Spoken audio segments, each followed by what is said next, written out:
खुश क्यों नहीं है? पिछले कुछ दिनों से आपने ऐसे फोटोज देखे होंगे, प्रोटेस्ट और फार्मर्स के वीडियो शेयर किए होंगे, लेकिन क्या फर्क पड़ता है? कुछ लोग होते हैं जो जय जवान जय किसान कहते तो हैं, लेकिन 2 मिनट बाद सब भूल जाते हैं, क्योंकि क्या फर्क पड़ता है? हम तो आधा सच जानकर खुश हैं और आधा सच झूठ से भी ज्यादा डेंजरस होता है। क्योंकि किसानों की मदद करने के पहले हमें किसानों को प्रॉब्लम्स क्यों हैं ये समझना होगा। वीडियो शुरू करने से पहले एक रिक्वेस्ट है, अगर आपने आपके पॉलिटिकल व्यू से पहले ही डिसाइड कर दिया है कि क्या सही है और क्या गलत, तो फिर ये वीडियो आपके लिए नहीं है, इस वीडियो को स्किप कर दीजिए। लेकिन अगर आप एक्चुअल में सॉल्यूशंस डिस्कस करना चाहते हैं तो इस वीडियो को जरूर देखिए, क्योंकि इसी बहाने हमारा ध्यान फार्मर्स के इश्यूज पर आ गया और गवर्नमेंट और फार्मर्स दोनों से क्या गलतियां हो रही है ये हम इस वीडियो के एंड में डिस्कस करेंगे। तो प्लीज इस वीडियो को एंड तक जरूर देखिए। अगर आपको हमारी बातें सेंसिबल लगती है तो इस वीडियो को अपने दोस्तों के साथ शेयर कीजिए। फार्म बिल्स को डिटेल में हमने इस वीडियो में एक्सप्लेन किया है। Please watch this video to understand कि फार्म बिल्स असल में है क्या। प्रॉब्लम 1, फार्मर्स का सरकार पर विश्वास नहीं। ये एक्ट जो कॉन्ट्रैक्ट फार्मिंग की बात करता है उसमें मेंशन डिस्प्यूट रेसल सिस्टम काफी वीक है। प्राइवेट कंपनी के साथ कॉन्ट्रैक्ट करने पर अगर कुछ डिस्प्यूट हुआ, कुछ प्रॉब्लम हुआ,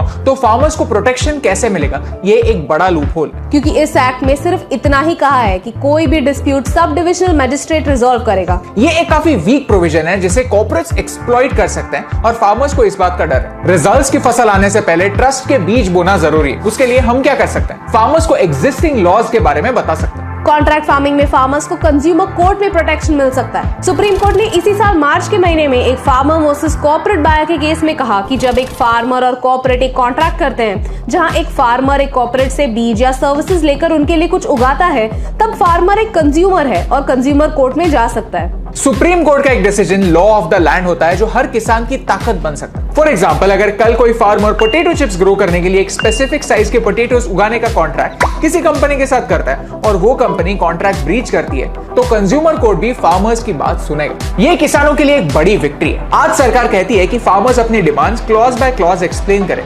किसान इस जजमेंट का यूज सोल्यूशन तक पहुंचने के लिए कर सकते। पंजाब में भी 30 सालों से पेप्सिको फार्मर्स से कॉन्ट्रैक्ट फार्मिंग करवा रहा है। एक्सपीरियंसेस अलग अलग हैं। कई लोगों को प्रॉफिट हुआ है और कई लोगों को लॉस। डिफरेंस यही है कि आज तक ये कॉन्ट्रैक्ट्स वर्बल हुआ करते थे, जहां पे फार्मर्स का नुकसान होने का ज्यादा चांस है। जब अग्रीमेंट राइटिंग में होता है तब प्रूफ रहता है कि अग्रीमेंट के टर्म्स क्या है। Farmers need to know their rights. Problem 2, infrastructure is broken. इस एक्ट के अंदर सरकार मिडिलमैन को हटाना चाहती है ताकि फार्मर्स का इनकम बढ़े। मिडिलमैन को हटाना फार्मर्स और कंज्यूमर्स दोनों के लिए फायदेमंद तब होता है जब मिडिलमैन कोई वैल्यू एडिशन तो करता नहीं है, लेकिन फिर भी दाम बढ़ाता है। मंडी यानी एपीएमसी एक ऐसा सिस्टम है जिसका काम ही है किसानों को फैसिलिटीज प्रोवाइड करना, जैसे कि सॉर्टिंग, वेइंग, स्टोरेज एक्सेट्रा। ये रिसर्च कहता है कि 1/3 मंडीज में तो टॉयलेट भी नहीं है, कोल्ड स्टोरेज और वेइंग फैसिलिटी तो दूर की बात। The Mandi system is far from perfect. पूरे भारत में 7320 एपीएमसीज है जो इक्वली डिस्ट्रीब्यूटेड नहीं है। पंजाब जैसे स्टेट में 116 स्क्वायर किलोमीटर के लिए एक मंडी है, whereas मेघालय जैसे स्टेट में 11,215 स्क्वायर किलोमीटर के लिए एक मंडी। दो अलग अलग स्टेट्स के फार्मर्स के मंडी का एक्सपीरियंस सेम होना इम्पॉसिबल है। यहाँ एम बायर्स में कंपटीशन बढ़ाना होना चाहिए ताकि फार्मर्स को एक चॉइस मिले, बेटर प्राइस मिले। सरकार का पॉइंट ऑफ व्यू ये है कि आज मंडीज में मिडिलमैन ने यानी आढ़तियों ने एक लॉबी बनाई हुई है जिसकी वजह से फार्मर्स को सही प्राइस नहीं मिलती। Whereas फार्मर्स का ये डर है कि कॉर्पोरेट्स अपने मार्केटिंग मनी से एपीएमसी को कंपटीशन से निकाल देंगे। पहले तो वो अच्छे प्राइसेस देंगे, फिर वो फार्मर्स की नहीं अपने फायदे की सोचेंगे।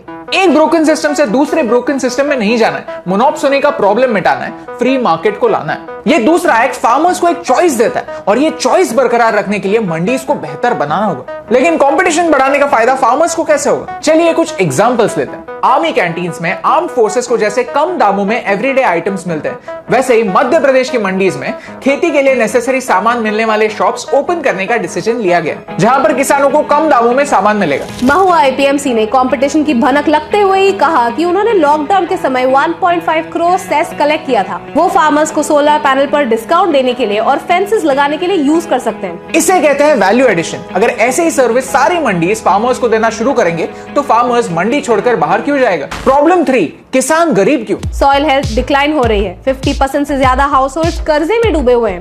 इनपुट कॉस्ट हाई है और प्रॉफिट मार्जिन कम है।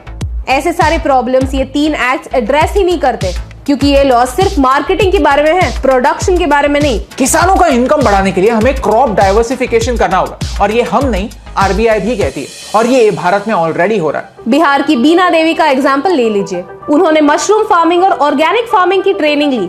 मशरूम्स जो प्रोटीन का एक एक्सीलेंट सोर्स है और जिसकी मार्केट में बहुत ज्यादा डिमांड है, मार्केट को समझकर कम कॉस्ट में ज्यादा मार्जिन वाला प्रोड्यूस बनाने की वजह से आज बीना देवी हर महीने 1 लाख रुपए तक कमाती हैं, और वो भी अपने इस छोटे से फार्म से। पंजाब में भी ड्रैगन फ्रूट जैसे एक्सोटिक फ्रूट्स ग्रो करके कम पानी और कम पैसे खर्च करके फार्मर्स ज्यादा प्रॉफिट कमा रहे हैं। ये पॉसिबल हुआ क्योंकि बदलते जमाने के साथ हरबंस सिंह ने अपने तरीकों को भी बदला।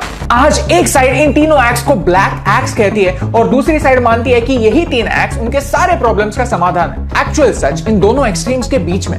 बात सिंपल है, किसान जख्मी है और ये जख्म भरने की जरूरत है। जख्म भरने के लिए गड्ढे खोदने की नहीं, एक ब्रिज बनाने की जरूरत है। वाटर कैनन्स को यूज करना, लाठी चार्ज करना और टीयर गैस किसानों पर फेंकना ऐसे कहने जैसा है कि चोट लगी ही नहीं है और जख्मों को इग्नोर करने से गैंग्रीन हो सकता है। ये सरकार को समझने की जरूरत है। वैसे ही तीनों लॉज को ब्लैक लॉज कहना उन फार्मर्स पर इनजस्टिस होगा जो एग्जिस्टिंग सिस्टम के लिए एक ऑप्शन चाहते हैं और जिन्हें इन लॉज से एक्चुअल फायदा हो रहा है। सी, इन 3 लॉज में कुछ लॉजिकल गैप्स हैं। बड़े बड़े कॉर्पोरेशंस किसानों को लूटने लगे तो, फ्यूचर में एमएसपी डिक्लेयर होना ही बंद हो गया तो, मंडी का हाल बीएसएनएल जैसा हुआ तो, फ्यूचर के डर तो क्लियरली दिख रहे हैं लेकिन फायदे क्लियरली नहीं दिख रहे। 2.5 महीनों से इस पर प्रोटेस्ट जारी है और फिर भी कोई प्रोग्रेस नहीं। ये एक बड़ा कम्युनिकेशन फेलियर है और जहां ऐसी कम्युनिकेशन गैप आ जाती है वहां एक प्रोटेस्ट हाईजैक करना पॉसिबल हो जाता है मिस इन्फॉर्मेशन के साथ। फॉर एग्जाम्पल, लोगों को ऐसे मिसलीड किया जा रहा है कि कॉन्ट्रैक्ट फार्मिंग की वजह से कॉर्पोरेट्स लैंड छीन लेंगे, whereas एक्ट में एक ऐसा सेक्शन है कि कोई भी contract farming agreement land purchase,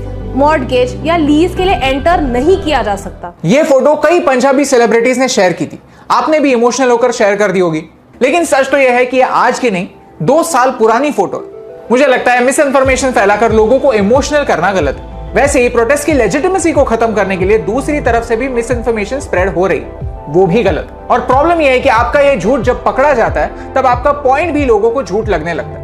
यहाँ ये आपकी रिस्पॉन्सिबिलिटी है कि आप इमोशनल बनकर नहीं, रैशनल बनकर सोचें। कोई भी चीज शेयर करने से पहले खुद कंफर्म हो जाए कि फैक्ट्स क्या हैं। इन फैक्ट्स को लोगों तक पहुंचाने में हमारी हेल्प कीजिए। Tag your friends, tag your leaders, tag your favourite influencers. See, I know कि 99% लोग ये वीडियो एंड तक देखेंगे भी नहीं क्योंकि दिखावे के लिए एक्टिविज्म करना आसान होता है। लेकिन प्रॉब्लम समझ के, डिस्कस करके उन पर सोल्यूशन निकालना सिर्फ 1% लोगों को ही आता है और उन 1% लोगों से मुझे फर्क पड़ता है।